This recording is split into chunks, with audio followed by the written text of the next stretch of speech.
There is a portrait hanging in an English gallery right now of a duke and his wife, painted to look like the happiest marriage in the country. What the painting doesn't show is that by the time it was finished, the woman in it hadn't been allowed outside in 4 years. For over a decade, while her husband filled his ballroom with 300 guests a night, his wife sat one floor above them in a locked room with one window facing away from the road, so she couldn't even watch the carriages arrive without her. Everyone who ate at that table believed he loved her. His own household staff knew the truth, and for 20 years, not one of them said a word out loud, until the floorboard cracked open a century and a half later, and a woman who'd been dead since 1820 finally got to testify. Stay to the end, because the object they found under that floor doesn't just prove what happened to her. It tells you, in her own handwriting, exactly what she wanted done with the truth once she was gone, and what her husband's own doctor was secretly being paid to do to her is worse than almost anyone who's covered this case has been willing to say out loud.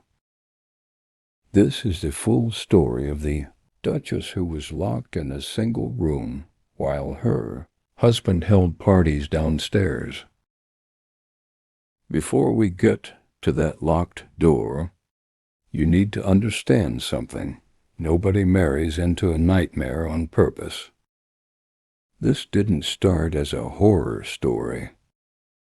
It started as the wedding of the decade, and that's exactly what should make you uneasy about it.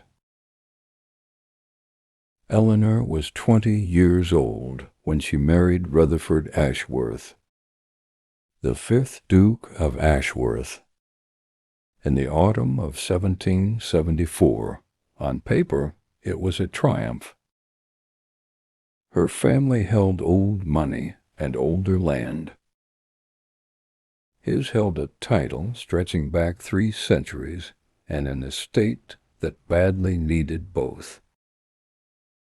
It was like so many marriages of the Erie, a merger dressed up as a romance, and for a while, nobody had any reason to think it was anything else. Contemporary accounts describe Eleanor as sharp-witted, fluent in 3 languages, an accomplished pianist who could reportedly silence a drawing room simply by sitting down at the keys. She was, by every surviving description, exactly the kind of wife a rising duke wanted seen at his side.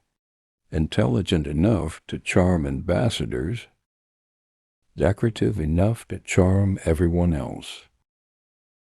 Guests who met her in those early years described a woman who seemed, in the words of one letter that survives in a private collection, entirely alive in every room she entered. Rutherford, for his part, wanted more than a title could give him. He wanted influence at court, a name spoken alongside the great political hosts of the era. And he understood, with the cold clarity of a man who measured people by their usefulness, that a brilliant wife was an asset, right up until the moment she stopped being convenient. That moment came faster than anyone around them expected. Within 2 years, letters between Eleanor and her sister, fragments of which survive, quoted decades later by a Victorian biographer who had access to family papers since lost, describe a husband who was, in Eleanor's own words, charming before witnesses, and a stranger in every other room. She wrote of being corrected in front of guests for opinions she'd been praised for in private-only nights before. She wrote of a temper that arrived like weather, no warning, and gone by morning as though it had never come. Here's the detail I need you to hold on to, because it becomes one of the most important threads in this entire story. In one of her last surviving letters before her isolation began, Eleanor told her sister she had started keeping a private journal of her own, in case one day someone asks what truly happened here. That journal vanished for 150 years. What was written in it, and where it was eventually found, is one of the most quietly devastating discoveries in this entire case. And I promise you, we are getting there. But first, you have to watch how a woman this alive gets made to disappear, one small step at a time, because that's the part almost nobody talks about. And it's the part that should genuinely disturb you. By 1776, Eleanor had given the Duke exactly what his lineage required of her, an heir and a spare. And the moment she'd fulfilled that obligation, something in the household changed. She was invited to fewer events. Her opinions were solicited less at dinner, and the Duke began describing her, subtly at first using a single word that contemporaries later remembered clearly: delicate. Remember that word. In the world of 18th century aristocracy, delicate wasn't a diagnosis. It was a want. The first hard evidence of Eleanor's confinement doesn't come from a scandalous letter or a whispered rumor. It comes from something far more mundane and far more damning: a ledger. Household stewards of this era kept meticulous financial records, and in the spring of 1780, the Ashworth Hall accounts show a payment for the installation of a new lock described plainly in the steward's own handwriting as an exterior bolt mechanism on the door of what had previously been Eleanor's private sitting room on the second floor. Not her bedroom, not some forgotten guest room, a room where she had spent 6 years receiving visitors, writing letters, and playing piano for guests who adored her. Around the same time, the guest lists for Ashworth Hall's gatherings show something equally telling. Eleanor's name, present on every seating chart for the previous 5 years, simply disappears. In its place, a note in the housekeeper's own hand: Her Grace unwell. Sends regrets.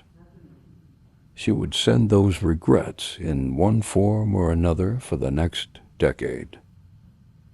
Now sit with this next detail, because it's the piece of this story that historians who study confinement cases keep returning to.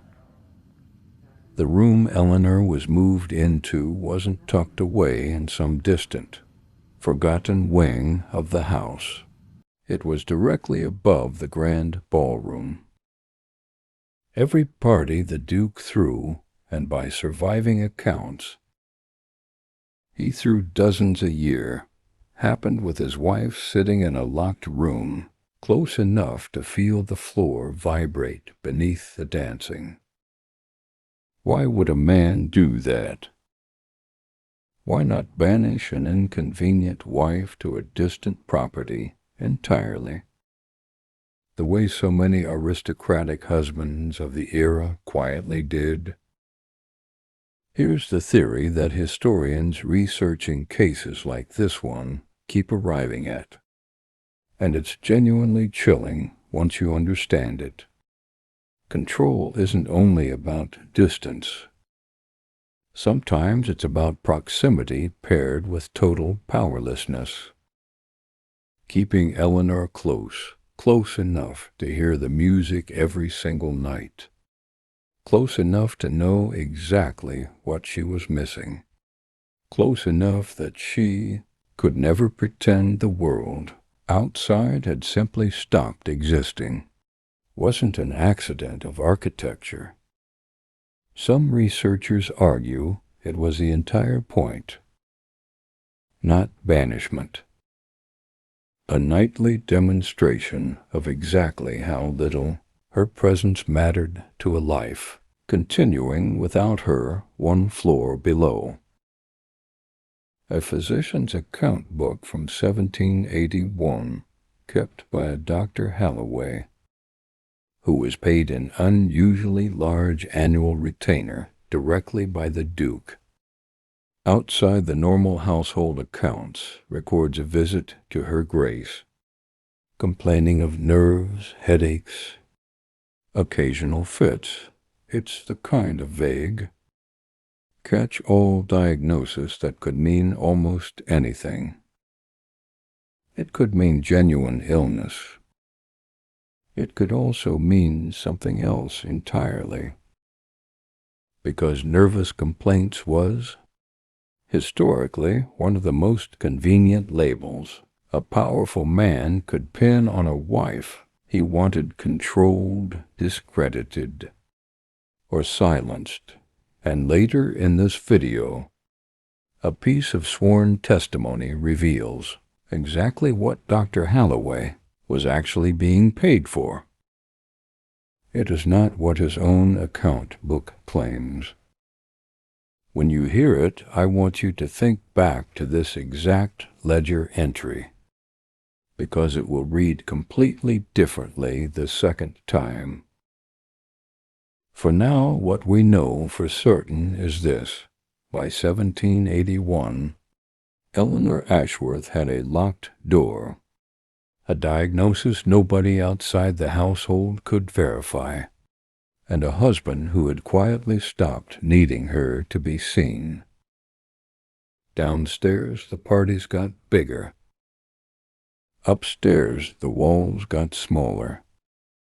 If you had walked into Ashworth Hall in 1783 and asked any one of the 300 guests dancing in that ballroom whether the Duke was a devoted husband, you would have gotten the same answer from almost every single one of them, without hesitation, absolutely. This is, I think, the most disturbing part of this entire story, more than the lock, more than the isolation itself. It's how good the performance was. The Duke spoke of Eleanor with what witnesses described as tender concern. He toasted her health at dinners she never attended.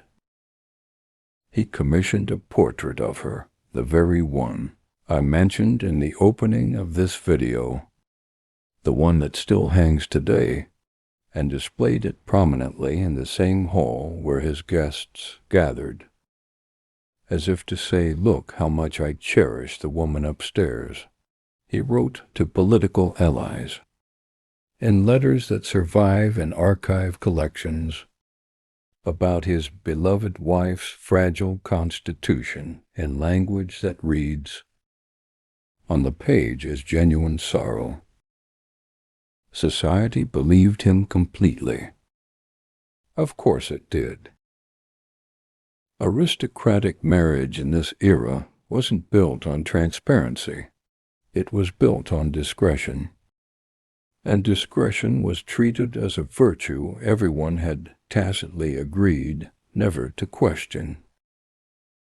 A wife's absence from public life wasn't suspicious. It was expected to be handled exactly this way, quietly, sympathetically, without a single uncomfortable question raised over dinner. And here's the mechanism I want you to really sit with. Because it's not unique to this one duke or this one duchess, it recurs, almost identically, across dozens of documented aristocratic confinement cases throughout the 18th and 19th centuries. The public performance of care was the cover for private control. The more visibly devoted a husband appeared, the less anyone felt entitled to ask what devotion actually looked like once the guests went home. Guests who dined at Ashworth Hall during these years later recalled, in memoirs written decades afterward, once the Duke was safely dead and reputations no longer mattered, a small detail they hadn't thought much of at the time. Occasionally, during the loudest, most crowded part of an evening, a maid would slip quietly up the back stairs carrying a covered tray. Nobody asked where she was going. It was simply understood that's for her grace. One guest, identified in later accounts only as a gentleman of the bar, wrote that he once asked the Duke directly over brandy whether the Duchess might benefit from fresh air, perhaps a short turn about the gardens. The Duke's reply, as recorded almost word for word, he smiled, refilled the man's glass, and said, "My wife takes her comfort in rest. I'd not disturb it for the world." It is a masterclass in plausible deniability. Every sentence sounds like love. Every sentence is also a closed door. But none of those guests, raising their glasses to the Duke's devotion, knew what that comfort and rest actually required to enforce.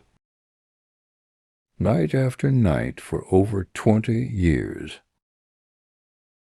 What the household staff witnessed doesn't match a single word of the Duke's story, and once you hear it, you will never watch a scene like that dinner party the same way again. Servants in a great aristocratic household saw everything and were expected to say nothing. That was the arrangement.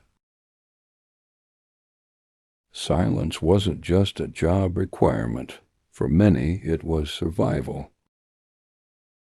A servant dismissed under any hint of scandal in this era could find themselves unemployable and unhoused, with no institution on earth willing to take their side against a duke.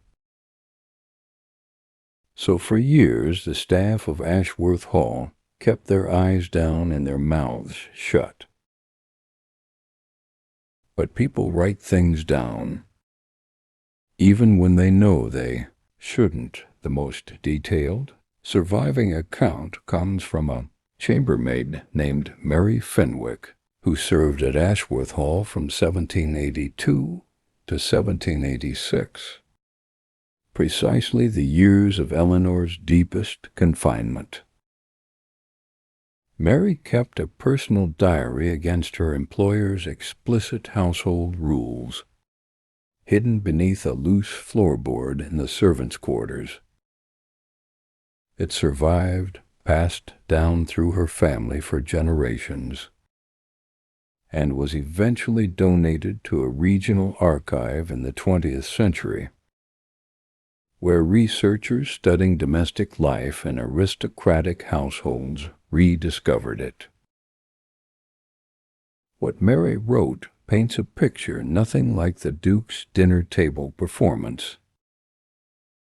She describes Eleanor's room, not the spacious, airy chamber of rest the Duke described to his guests, but a single room with one window deliberately positioned to face away from the drive, so that Eleanor could not even watch a carriage arrive.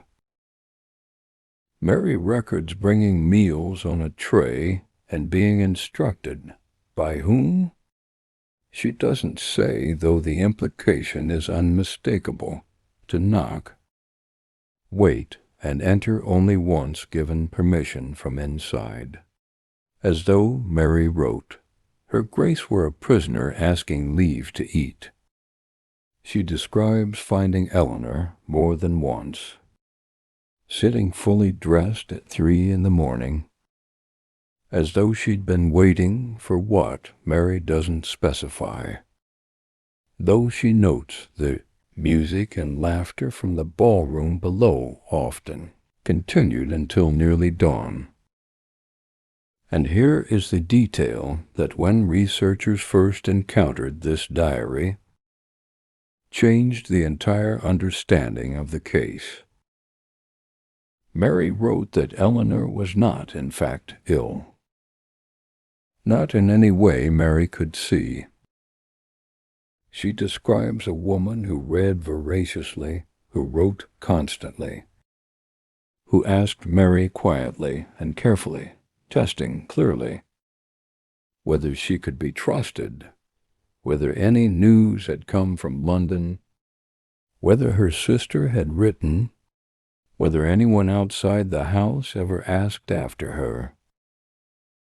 Mary wrote a sentence that historians now consider one of the single most important lines of evidence in this entire case. She is no more unwell than I am. She is kept. That word, kept, directly contradicts every official explanation the Duke ever offered. It's the plain language of someone with absolutely nothing to gain by lying, describing exactly what she saw with her own eyes. But Mary's diary reveals something even more disturbing than the confinement itself, something that turns this from a story about isolation into something far darker. In an entry from the winter of 1784, she describes discovering bruising on Eleanor's wrists, bruising Eleanor quickly dismissed as an accident with a window latch. Mary didn't believe her. She wrote, I have seen accidents. I have seen what a hand looks like after. She never wrote the word she was clearly avoiding. She didn't have to hold on to that entry, because it's about to connect to something that happened 5 years later, an event so specific, so carefully covered up at the time, that it took over 2 centuries and 2 completely separate witnesses for the full picture to come together. This is the chapter almost no summary of this case tells in full, because for over 200 years it existed only as a fragment, a single line in one servant's account, easy to dismiss as exaggeration. It wasn't until a second, completely unconnected source surfaced decades later that historians realized it wasn't exaggeration at all. It was the most dangerous night of Eleanor's entire confinement. Remember the party from the very opening of this video, the one with 300 guests, the one happening the same year we're about to describe? This is what was happening upstairs while it played out. According to testimony we'll examine fully in the next chapter. In the summer of 1789, during one of the largest gatherings Ashworth Hall had hosted that decade, Eleanor did something she had apparently never dared before. With the household staff occupied, downstairs and the noise of the party loud enough to cover almost anything. She attempted to signal for help through her window, reportedly using a lit candle held against a glass, visible, however briefly, to the long line of carriages arriving on the drive below. It is unclear how long this signal lasted, or whether any guest arriving that night genuinely noticed. But someone in the household did, and the response was immediate. Within days, Eleanor was moved, not released, not investigated, but moved into a smaller room, one with no window facing the grounds at all. The single point of contact she had with the outside world, however faint, however desperate, was simply removed. Think about what that decision required. It wasn't rage. It wasn't a man losing his temper in the heat of a single moment. It was calculated, deliberate, and carried out with the same quiet efficiency as ordering new draperies. A wife tries one time in 15 years to ask a stranger for help, and the answer isn't mercy or even punishment in anger. It's a smaller room, a permanent architectural solution to a human being's last flicker of hope. This is the part of Eleanor's story that, once historians pieced it together from two separate, unconnected accounts, made this case impossible to file away as a simple tale of an unhappy marriage. This wasn't neglect. This was active, ongoing, carefully managed control, refined and adjusted year after year. Whenever the woman inside that room found a new way to reach for the world outside it, and the man who first put this entire incident into an official record, the man whose testimony finally connected Mary Fenwick's bruised wrists to a candle in a window 5 years later, is someone whose account changes how you have to read absolutely everything the Duke ever told his guests. We meet him next. Rutherford Ashworth died in the winter of 1801, of causes contemporaries described only as a decline of the heart. He was 53.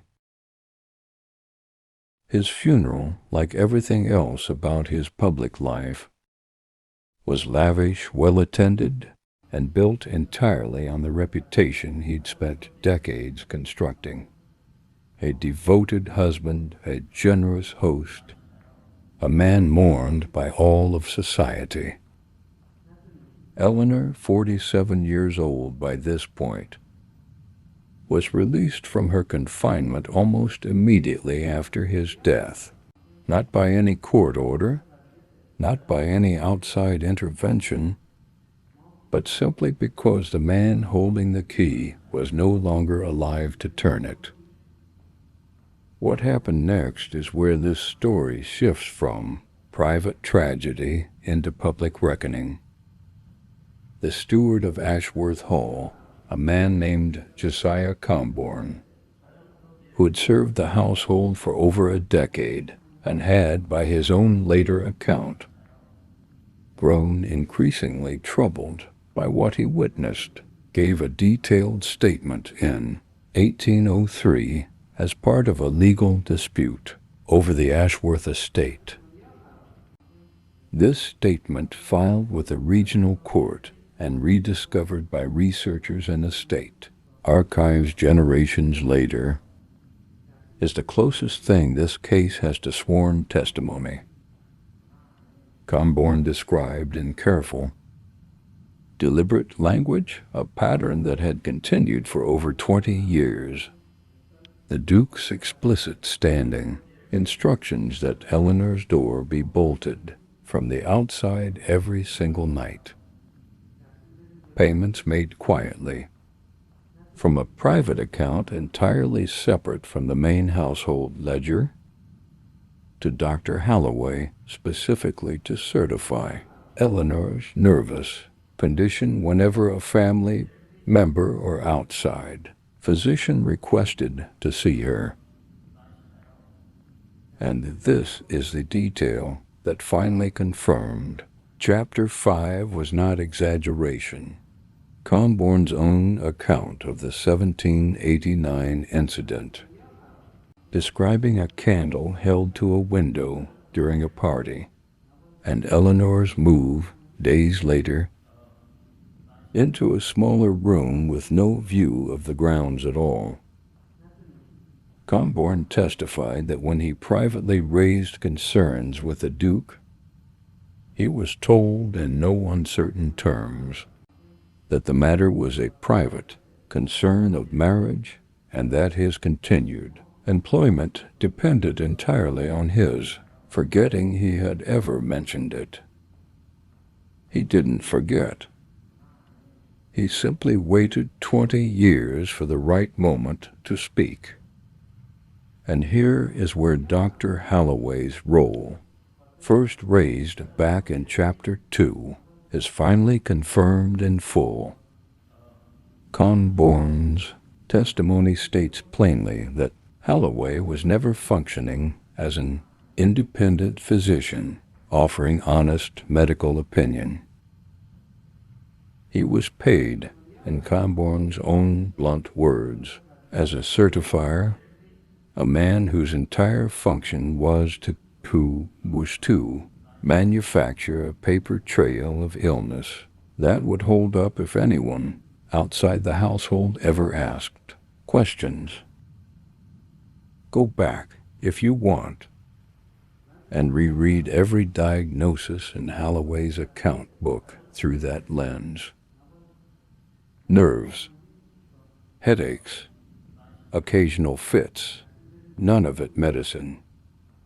All of it alibi, written by a man paid handsomely to make sure a healthy woman's imprisonment looked, on paper, exactly like a sick woman's treatment. This is the piece of evidence that turned family gossip into something closer to documented fact. An independent household official, testifying under legal circumstances with real consequences for lying, describing the exact same pattern a frightened chambermaid had scrawled in a hidden diary 2 decades earlier. 2 witnesses, no connection to each other. The same story down to the details. But even this sworn testimony from a man who watched it happen for a decade wasn't the piece of evidence that finally definitively rewrote how history remembers this marriage. That came from somewhere nobody expected.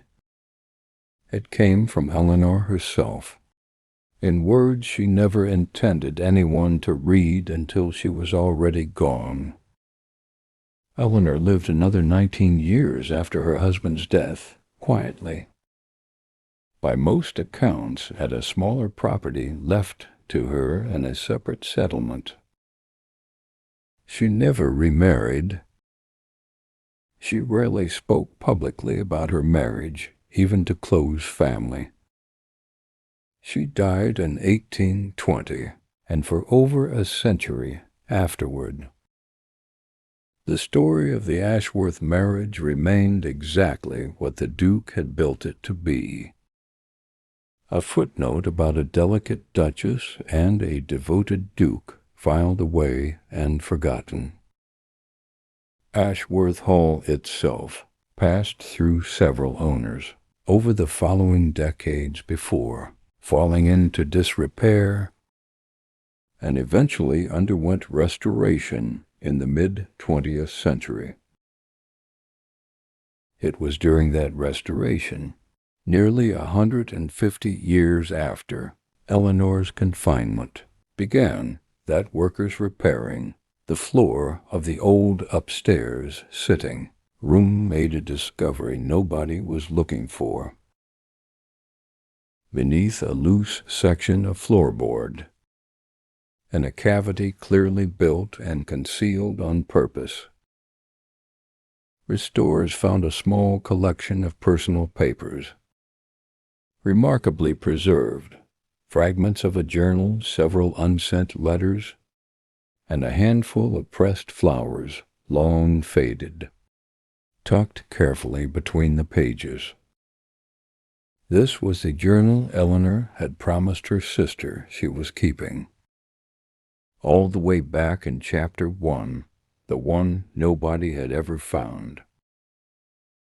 She had kept it after all, and she had hidden it in the one place she knew her husband would never think to search, because it never once occurred to him that the room he controlled so completely might still contain a single thing that belonged only to her.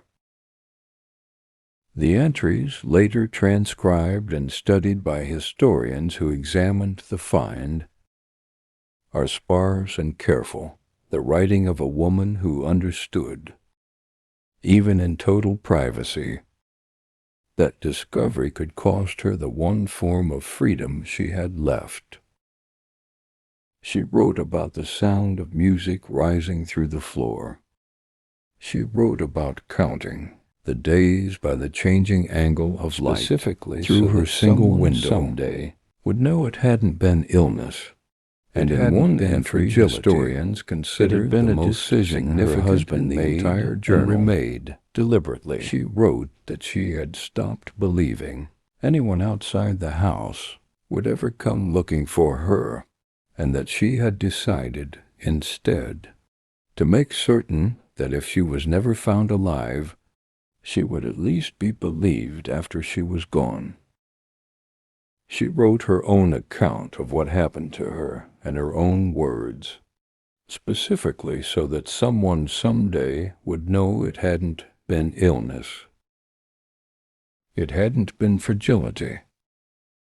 It had been a decision her husband made and remade deliberately, for over 20 years, dressed up in the language of tender care, for an audience that never once asked to look behind the performance. When this discovery became public, it did something all the servants, diaries, and legal testimonies alone hadn't fully managed. It forced a public reassessment of the Ashworth legacy. That portrait, the one from the opening of this video, once displayed as proof of a doting husband's devotion, hangs today in the gallery beside a small placard describing the confinement. A quiet, overdue correction to 2 centuries of a story told entirely from the winner's side. Eleanor got the last word. It just took her descendants and a floorboard 150 years to deliver it. Before we close this out, it's worth asking what became of everyone else standing around Eleanor for those 20 years, because their fates are its own quiet postscript to the story. Mary Fenwick, the chambermaid, whose hidden diary gave us the word kept, left Ashworth Hall in 1786 to marry a tradesman in a neighboring town. She never worked in service again. Her diary stayed hidden beneath that floorboard for the rest of her life. She never told her own children what she'd witnessed. According to family history passed down alongside the diary itself, she died never knowing her private, forbidden record would one day become the single most quoted piece of evidence in a case that reshaped how an entire family's history was remembered. Dr. Holloway continued practicing medicine in the region for another decade after the Duke's death, his reputation entirely untouched by Comborne's later testimony, which wasn't made public in his lifetime. He is, by every surviving account, remembered locally simply as a competent country physician. History, it turns out, is very good at forgetting the men who provided the paperwork. Josiah Comborne, the steward who finally spoke, lost his position at Ashworth Hall not long after giving his 1803 testimony, not formally dismissed, but quietly eased out, as families with reputations to protect so often manage these things. He spent his remaining years working for a smaller estate 2 counties away. There is no record he ever regretted speaking. And Eleanor's sister, the one she'd written to all those decades earlier, the one she promised a journal to, died in 1795, 6 years before Eleanor was ever released. She never lived to read a single word of it, which means, when you really sit with it, Eleanor wrote that entire journal for an audience she knew, statistically, she might never actually reach. She wrote it anyway. That's worth sitting with for a moment before we move to the final chapter, because it says something about her that no locked door ever managed to take. Here's what makes Eleanor's case worth telling.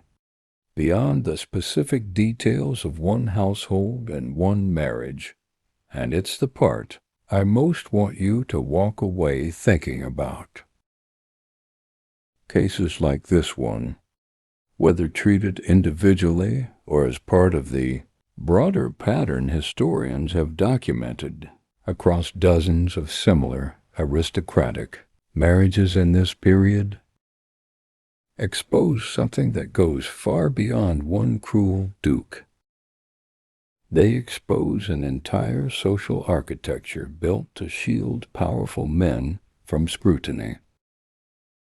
A legal system that granted husbands near total authority over their wives' bodies, movements, and reputations. A medical establishment willing to rubber stamp whatever diagnosis a paying patron requested. A servant class trapped between conscience and survival, forced again and again to choose between silence and ruin. And a society so devoted to the performance of discretion that it would rather believe beautifully told lie than ask one uncomfortable question over dinner.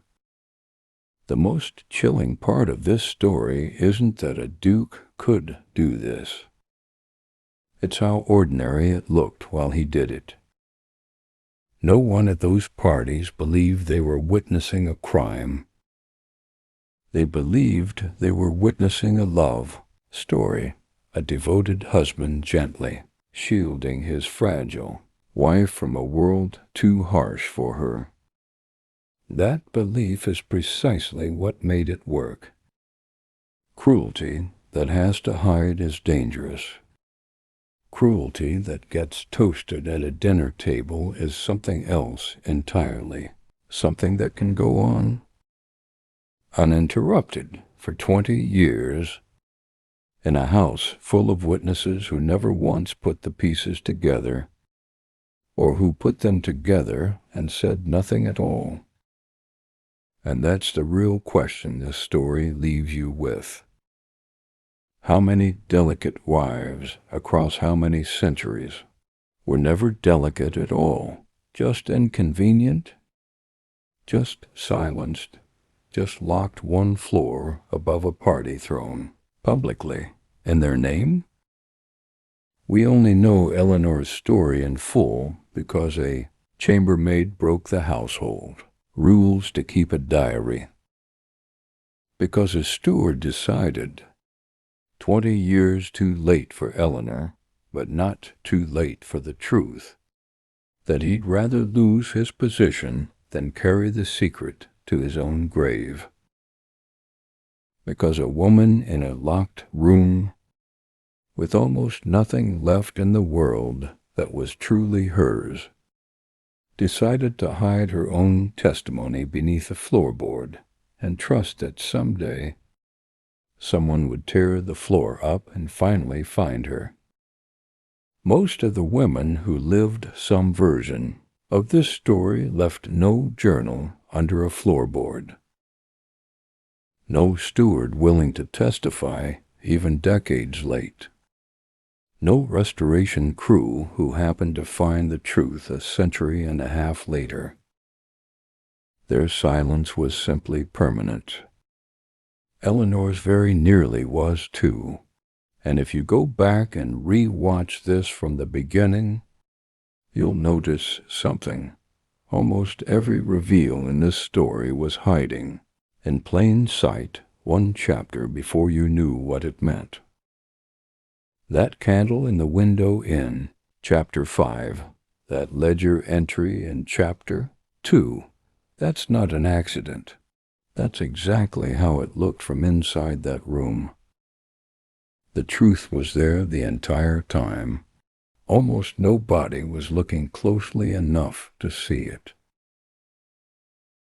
If this story kept you here for the full hour, that's exactly why history like this deserves to be told properly, not as gossip, but as a record of what actually happened to the people the official version of events left out.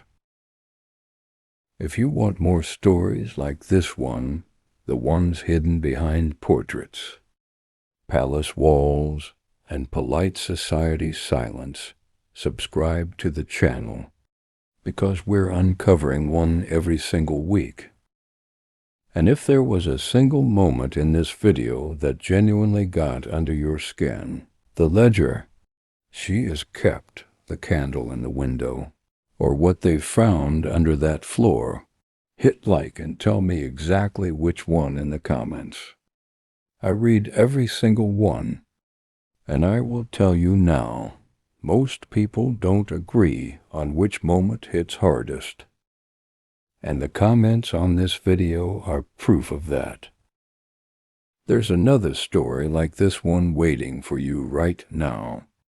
Click the video on screen to see who else history tried to erase.